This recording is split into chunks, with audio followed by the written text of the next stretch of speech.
I recently landed a job at a local fast food restaurant. I, of course, did not want to work, but my mum kept insisting and nagging for me to get off my ass and make a living. I live in a small town in Australia and am surrounded by dense bush.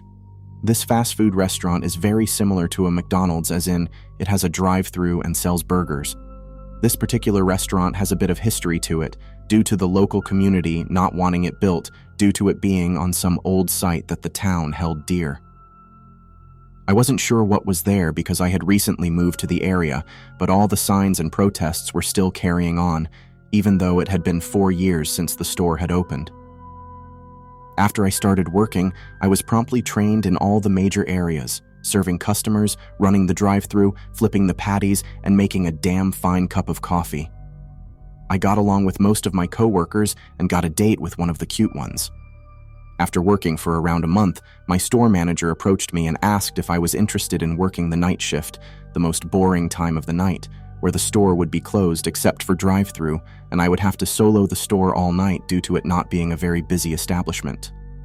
I graciously accepted, as I sort of needed the money to go out with friends and all that, so I was rostered to be put onto the night shift the following week, last night. Like any sane person, I slept before my shift, had something to eat and a shower, before donning the work clothing I had to wear for the next 9 hours. I hopped into my car and drove the 10 minutes to my workplace and finally got out and stepped inside. The closing staff greeted me before I jotted down my tasks and started getting to work. The list was the following: make the dining area spotless, mop the floor, check the stock of the kitchen and chip station. It was the usual stuff, really, plus the extra tasks of taking out the bins and cleaning the bathroom.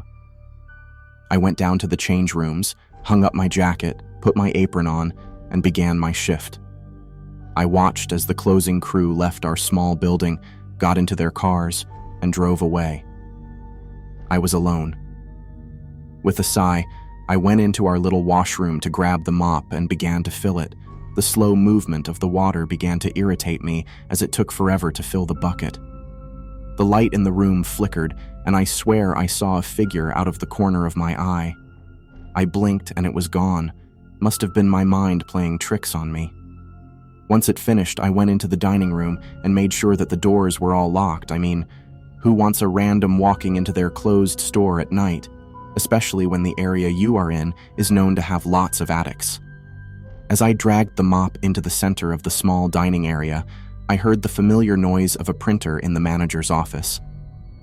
As I approached the small windowed doorway, I noticed that the light in the room was turned off, but the computer screen was on, casting a faint bluish light into the darkened room. I opened the door, the metal doorknob as cold as ice, and turned on the light as I walked into the cramped room. Office. More like a supply closet. I wasn't entirely surprised to find a sheet of paper neatly sitting in the print tray. Printed on the paper was a list of sorts in black ink. As I looked closer, I could see that this list had some form of rules on it.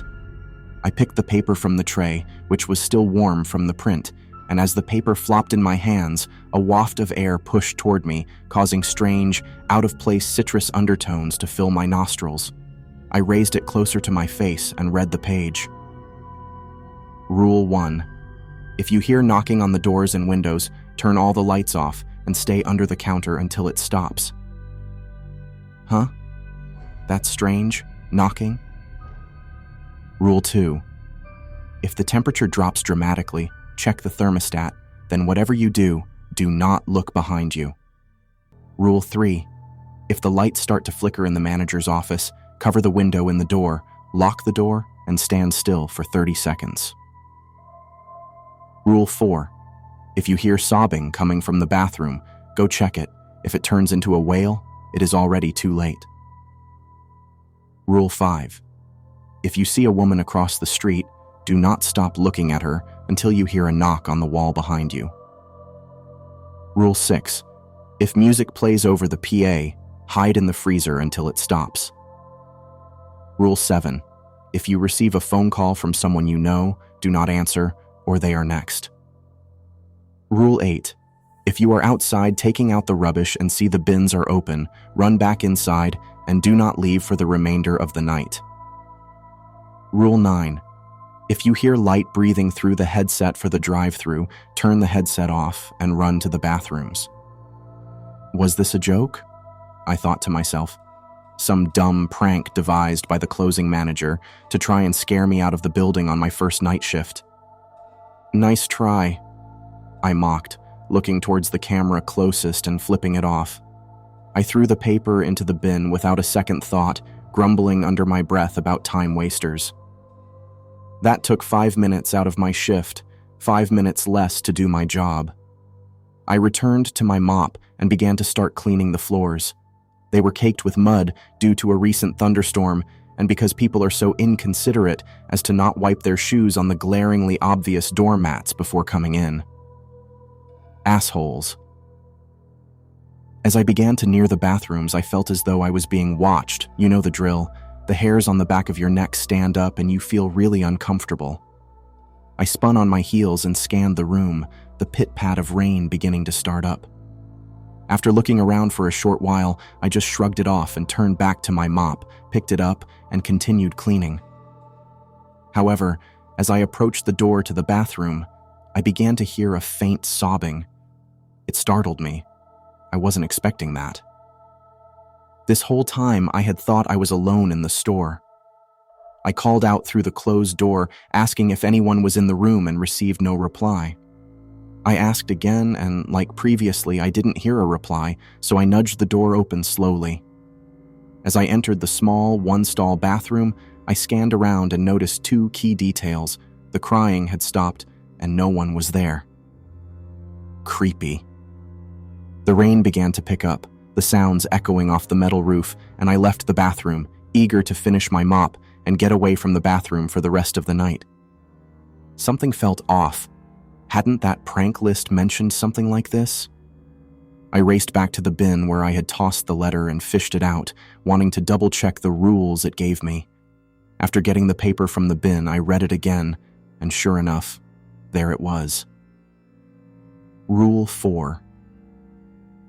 I stepped away from the bin. If this is a prank, it's very elaborate. I called out to the empty store for whoever was messing with me to come out and show themselves, to which I got no response. I left the paper on the bench, just in case something like that happened again. I went back to my mop and completed cleaning the store. I could see my face on the floors. I went to the beverage machine and got myself a Coke, a refreshing drink after that physical work, to reward myself for a job well done. As I drank, I looked at my other jobs for the night and crossed off mopping the floors. I chose to take the rubbish out, as it would be relatively easy. As I put my list of jobs back down, drink still in hand, I began to feel a bit chilly. I live in a relatively cold area, so I was used to the drops in temperatures, especially at night. I went to go and put my jacket on, but as I did, I saw my reflection again on the floor. But it wasn't seeing me that sent shivers down my spine. Right behind me, where the drinks machine was a woman. She was wearing a tattered dress and had long hair. She was a light blue color, and through the reflection, I couldn't make out her facial features. I was about to turn around to confront whoever was behind me when I glanced over the notes I had left on the counter next to me. It seemed as though the rules were trying to burn themselves into my mind. Suddenly, it hit me. Didn't it get chilly relatively quickly? I hurriedly grabbed the rules list, and there it was. Rule 2. I looked to where I saw the reflection of whatever was behind me. It had gotten closer. I jumped and bolted over to the thermostat in the middle of the dining area. I almost slipped on my floors doing so, and when I arrived, I had a look at the temperature. -4 degrees Celsius? Suddenly, as if it had always been there, I could feel the icy cold breath of the thing on the back of my neck. Instinctively, my head began to turn, but I forced myself to stare at the thermostat. I stood there, paralyzed, like a deer in the headlights, until slowly, ever so slowly, I felt a freezing hand snake up my arm. As it reached my bicep, the whisper-soft touch stopped, and I could feel the sharp pain of fingernails digging into my skin. Why not look at me? The voice came from my left, and I could feel the caress of its breath as it leaned closer. "Don't you want to see how pretty I am?" Was the voice real or in my head? No. I managed to bite out, squeezing my eyes shut as the fingernails went deeper into my skin. Then suddenly, it was gone. It felt like forever until I had finally mustered up enough courage to turn around again. I checked my arm. To my absolute terror, there was nothing there. No pain, no distinct crescent-shaped wounds in my skin. Absolutely nothing. I raked a hand down my face and turned back to the thermostat. My hand was shaking as I quickly reset it to 23 degrees Celsius. How can a thermostat be set to less than 15 degrees Celsius, let alone -4 degrees Celsius? Turning back to the reassuringly empty store, I was left with more questions than I had hoped for. Two thoughts barged their way into my mind. What was that? And who set the thermostat? I laughed nervously. Maybe the night shift was getting to me. I mean, I did mention those addicts before, didn't I? Keeping a lookout for them must be getting on my nerves. It was the only idea I could cling to that didn't make me feel insane. I checked the time, hoping for the relief that I was almost finished, but it was 11:11 p.m. It had only been 1 hour since I had started. I felt nervous. I needed fresh air. Didn't I say I was going to take out the rubbish? Perfect. I opened the back door and wheeled out one of the 3 wheelie bins. I walked over to the dumpster, my breath visible in the chilly night. I opened the dumpster and grabbed a garbage bag. As I pulled the bag out of the bin, I swore under my breath some dickhead hadn't tied the bag properly. I'm not cleaning that up. I threw the rest of the bag into the dumpster and turned around to grab another. That's when I saw it. She was back, but this time across the road. I couldn't make out her facial features, but I could feel her cold gaze dig into my soul. I blinked to make sure I wasn't hallucinating, and when I opened my eyes, she was still there. But this time, she was slightly closer. Slowly, having all the time in the world, she raised her hand and began to wave, mocking me. I began to freak out. What the fuck is going on? As I stared into where I assumed its face was, I was startled by a knock behind me. I spun, only to see that there was a massive hand mark on the wall.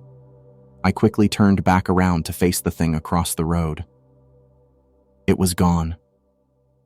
I closed the dumpster and ran inside, leaving the bin out there. I was not spending any more time outside, at least for now. I began to pace back and forth along the counter. Why was this happening? Who sent those rules to the printer? I took my headset off and placed it on the counter. What should I do? I double-checked again that the doors were locked and not able to be opened. I pulled out my phone and began to call my store owner, trying to explain that something strange was happening and asking the open manager to come early. Although it was late at night and I wasn't expecting a response, I sighed when the dial tone was answered by voicemail, telling me to leave a message after the tone. I told the voicemail to call me back as soon as possible and hung up. I looked back at the rules sheet, which was sitting perfectly in front of me. My heart began to race when I saw that rules 2, 4, and 5 were crossed off. When I say crossed off, I mean someone had gotten a marker and had angrily ripped across the page, tearing over the neatly printed rules. I gasped at the sight. Who had been able to do this? Before I could contemplate any further, I began to hear a lullaby over the PA system. This lullaby was nothing I had ever heard before and sounded almost malicious, the soft female voice becoming more aggressive the longer the song droned on. I glanced at the rules, looking for guidance. Rule 6. If music plays over the PA, hide in the freezer until it stops. I bolted to the freezer, neglecting to put on one of the warm jackets in front of it. As I stepped into the freezing cold, I felt as though something was standing behind me in the doorway, beyond the closed industrial door. I looked at the temperature gauge in the freezer to check how cold it was. Here it was, -20 degrees Celsius. I could still hear the faint echo of the song from outside the door, and I am ashamed to say that I did not have the courage to step outside, despite the chill that began to settle into my bones. My heart stopped, as from even inside the freezer I could hear it. Someone was banging against the windows. It sounded like someone was throwing all their weight into the window, trying to break it. It was made worse with the lullaby still playing, even more aggressive than before. The list of rules suddenly burst into my mind, Rule 1 at the forefront reminding me that if there was banging on the windows that I would need to hide under the counter, but I was in the freezer, waiting for the lullaby to stop. What am I going to do? Before I could contemplate any further, I heard the glass break, and I made my decision. The lullaby had finally receded to a calmer tone. I burst out of the freezer and ran toward the counter. As I threw myself under the counter, I cried in sheer terror as I noticed that I could no longer see outside as countless bodies pressed themselves against the glass. I call them bodies because that is what they were. There is no way in hell that someone can tell me that these were living, breathing humans. Their pale white skin was pulled taut over their features. But that wasn't what scared me most. Each one of them, every single last one of them, had wide, toothy grins, but none of them had eyes. Instead, there were empty sockets where their eyeballs should have been. And yet I could feel them staring at me. I hid under the counter for what seemed like forever, the lullaby over the PA stopping and being replaced with white noise. I raised my weary head from out under the counter, fearing what I would see beyond my safe area. I saw nothing. Absolutely nothing. Why is this happening to me? I slowly crept out from underneath the counter and placed my shaking hands on the bench, trying to stop them from shaking. Looking over at the little piece of paper, Rules 1 and 6 were now crossed off, leaving Rules 3, 7, 8, and 9. I jumped as I heard my phone buzz on the countertop. It was the owner. I answered hurriedly and began to tell them what was going on. However, once I finished, the owner began to reply. Why? A blood-curdling scream followed, and the phone call ended abruptly, the faint beeping of the landline knocking me back to reality. I placed my phone back down, realizing my error as I watched Rule 7 get slowly crossed off, the ink seeming to come from nowhere. I grabbed the piece of paper and read the last few rules that were left over from the original 9. The rules that remained unmarked were Rules 3, 8, and 9. I grabbed another drink, trying to calm my nerves, and check the time again. It was 3:30. I only had to last another 2.5 hours. I suddenly remembered that I had left the bin outside in the rain. The open manager would kill me if the bin was full of water. I opened the back door again and slowly approached the wheelie bin I had left outside. I had actually managed to empty it before I ran back inside. As I flipped the lid and closed the wheelie bin, I saw that the dumpster was open.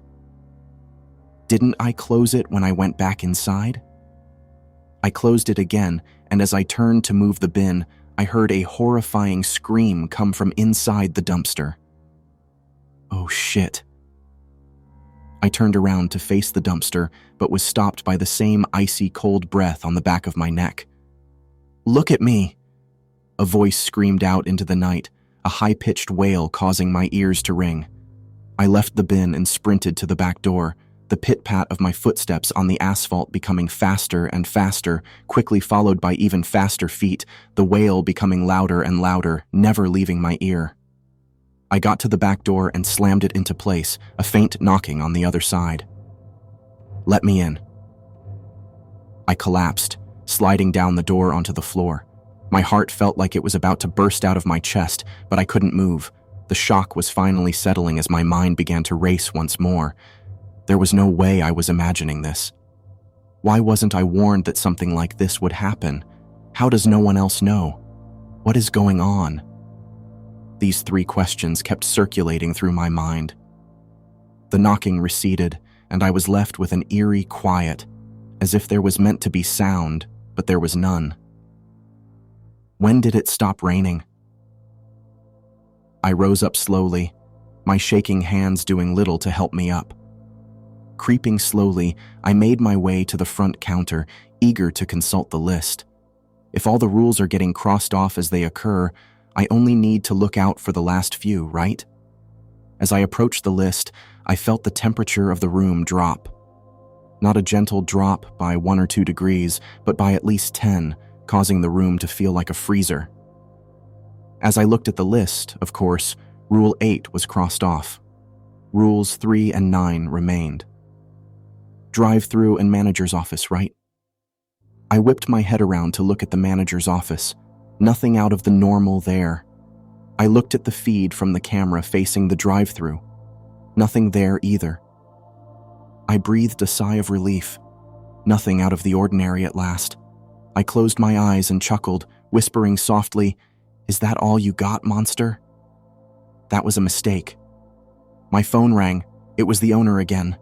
In my haste, I forgot the previous call and answered, frantically trying to tell them about what had happened. Once I finished, white noise pierced through my phone into my ear, causing me to drop the phone onto the counter. Within the noise, I heard voices calling to me. I recognized these voices, my grandfather and mother. What was even freakier was that they were both at home, most likely asleep. Why could I hear them? But then, I heard a third voice which spoke softly. "Come to us." The fear began to rise as I recognized the third voice. It was that woman, the one who has been terrorizing me all night. I picked up the phone and frantically tried to hang it up. The voices became louder. "Come to us. Come to us. Come to us." Then a click. I managed to hang up the call. I slid the phone into my pocket. I was not accepting any more calls tonight. I sat on the counter and glanced into the kitchen, the UV bug catcher light zapping any bugs that came close. I looked down toward my feet. Seemed like the bugs were having as hard a night as me. I then heard a zap inside the quiet store. Then another and another. I looked up at the light again and heard another zap. But no bug was near the lamp. I glanced around the store, trying to figure out where the noise was coming from when I looked at the manager's office. The light was flickering. I jumped down from the counter and sprinted toward the door, eager to try and cover up that little window, but I had nothing. I searched around for something as I locked the door, and I looked inside the office. Why did I look inside the office? Amongst the flickering lights, I saw the thing trying to claw its way out of the computer screen, its face breaking the surface of the monitor and coming into the real world. And it was staring at me. I broke its gaze and looked around for something to cover the small window. I needed something, anything to cover it up. I looked again, and its head was out now. It was now reaching a hand out. I managed to catch a glimpse of myself in the window as I was looking away. I was wearing my jumper. Yes. I took it off and covered the window with it, just in time to hear the loud thud of the computer monitor hitting the floor. I just had to stand here for 30 seconds, and I was safe. Then I heard it scratching the window. It was slow and methodical, as if it were trying to play out some horrific melody. I threw my weight into the door to try and stop the tune, but it only made it louder. I thought in my head that there wasn't much time left, and I held the door shut. Suddenly, I heard a smash as a hand reached through the now shattered window and reached for me. "Comitus, comitus, comitus."